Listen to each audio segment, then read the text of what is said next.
Welcome back, everyone, to the Bears Profit Plays YouTube channel. Today is Saturday, September 7th, and I'm back breaking down a few more plays in the MLB for Saturday slated games. We're going to be looking at the Pittsburgh Pirates going up against the Nationals as the first play of the day. And then for the best play of the day, we have a match between the San Francisco Giants and the San Diego Padres. Four more player props today, with the two best player props being towards the end of the video. Hope everybody enjoys their Saturday, and let's break down some ball. All right, guys, take a look at this graphic from Friday night. Not a great day. The Nats game did get rained out, so DJ Hur's no action there. Rays and Orioles over 8.5 runs. I'm pretty sure through 5 innings we had two no-hitters for both teams. I think the Orioles were the only team to score 2 runs in the game, 2-0. The Rays, top 7, did have bases loaded, nobody out, and they still managed to get nobody in. So bad pick there. Bryce Terang over 1.5 bases, didn't record a hit, had 4 hits or had 4 attempts in the game. Just couldn't get anything going against Ryan Feltner. Phillies -1.5. They won 16 or 19-1.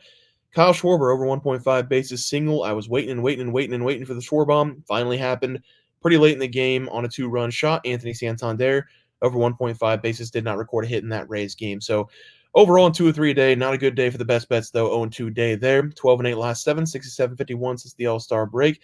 Let's try to get ourselves back on the board here. We're going to be looking at the Nationals going up against the Pirates as the first play today. We had that rain delay or postponement Friday night that caused them to postpone the game. I believe it's a doubleheader tomorrow, maybe a postponed game to a later date. But I am going to take the Pirates here on the money line, but I want to make sure we have the right pitching matchup. If it is a doubleheader, it doesn't really matter who's going to be on the mound for the Pirates. I just want to make sure we have Mitchell Parker going for the Nationals. He's another rookie that we have on the Nats, and so far he hasn't been horrible, but there's a lot of room for improvement for him.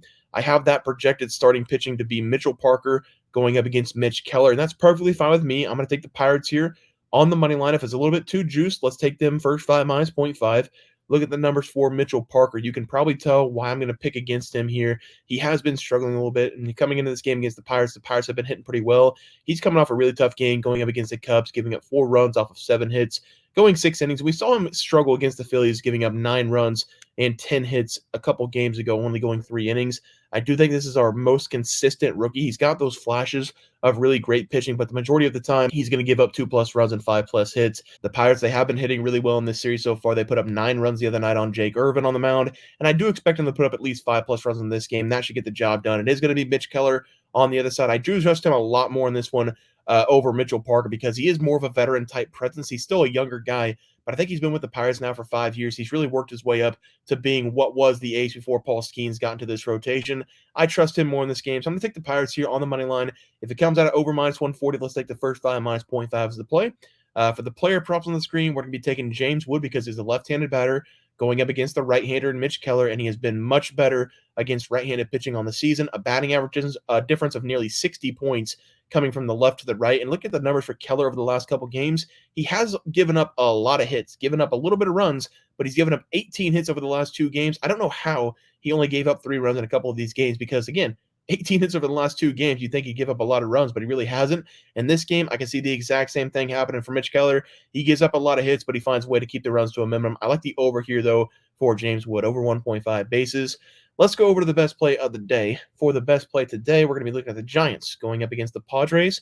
The Padres, I think they're now the best team in the MLB after the All-Star break since the Arizona Diamondbacks.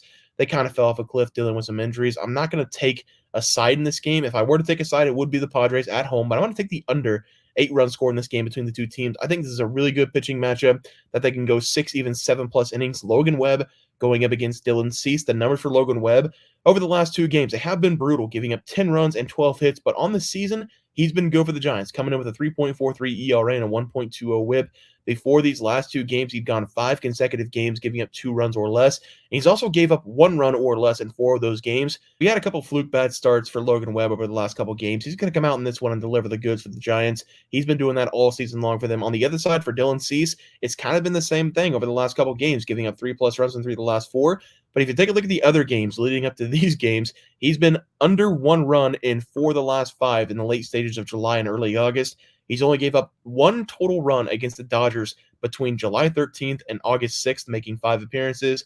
He's now coming in with a 3.62 ERA, 1.09 whip, and I do believe both these guys are going to show us what it's like to be aces at the MLB level. The Giants, they're nothing special at the plate. The Padres are pretty good against right-handed pitching, but they have struggled to put up runs over the last couple weeks. I like the under in this game. 2 aces battling it out under 8 runs as the play. For the player prop on the screen, I do like Manny Machado here over 1.5 base against Logan Webb. Manny Machado this season, he's been really good on both sides of the plate. So if we don't get it against Logan Webb, we have the bullpen to look forward to, but really I think he's going to get it against Logan. He has a batting average of 264 against left-handed pitching, 273 against right-handed pitching with an over 450 slug on both sides. Logan Webb has given up 17 hits over the last 3 games, and he's given up 4+ hits in 9 consecutive. So he is going to give up some hits in this game. Usually what we've been seeing from him all season long, he gives up a lot of hits. He keeps runs to a minimum. I like the same thing to happen in this game. Manny Machado, though, over 1.5 bases as the play there. Let's go over to the best player props of the day. For the batting prop today, we're going to look at the Braves going up against the Toronto Blue Jays. I'm going to take Old Reliable. I feel like I've been taking this guy a lot recently.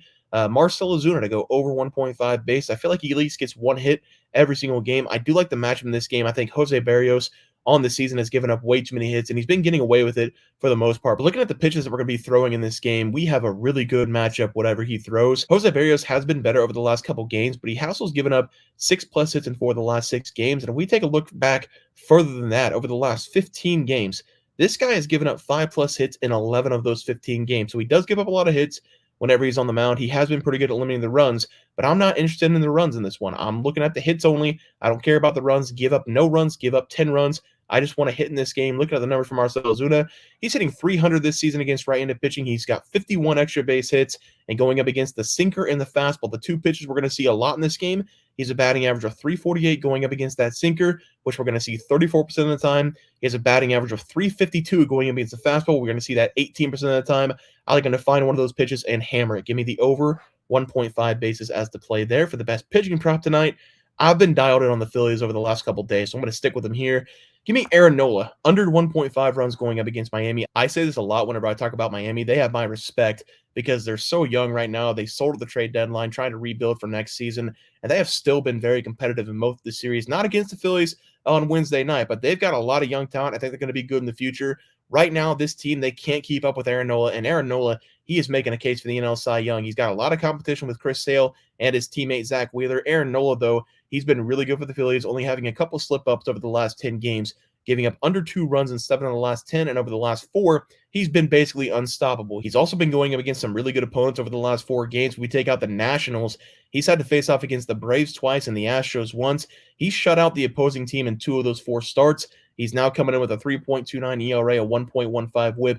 His numbers in the season, they've been really good. This Miami team, they're struggling right now, especially on Wednesday night. Miami, they're very bad going up against the fastball and the sinker, not able to hit the heat, but I will give them a little bit of credit here. They can hit the curveball. That's one of their better pitches to hit on the season, but this is going to be a knuckle curve. I'm not entirely sure how well they're going to do against that. The only pitch on Baseball Savant that they had was the curveball, so I'm assuming it's going to be a little bit different than the curveball that Miami's pretty good at hitting. I'm going to take Aaron Nola here under 1.5 runs as the play. There is going to be no home run parlay or ladder challenge. We lost day number 4 on the ladder, even though James Wood did not play.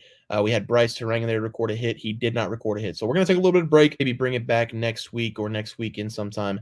I'm looking to try to do some NFL stuff. Maybe we'll bring it back for the NFL. I think we'll do that. Let's take a look at the recap graphic, though. Pirates on the money line going up against the Nats. Again, if it comes out a little bit too juiced, first 5 minus a half for the Pirates, minus 140 or more on the money line. We're going to take first 5 minus a half for the Pirates. James Wood over 1.5 bases against the Pirates. Manny Machado over 1.5 bases against the Giants. We have the Giants and the Padres under 8 runs. Marcell Ozuna over 1.5 bases, and Aaron Nola under 1.5 runs. Guys, that's going to do it for the MLB picks and props for Saturday, September 7th slate of games. If you guys enjoyed the content, please sure drop a like on this video and subscribe to the channel below. See you guys next video, and thanks for watching.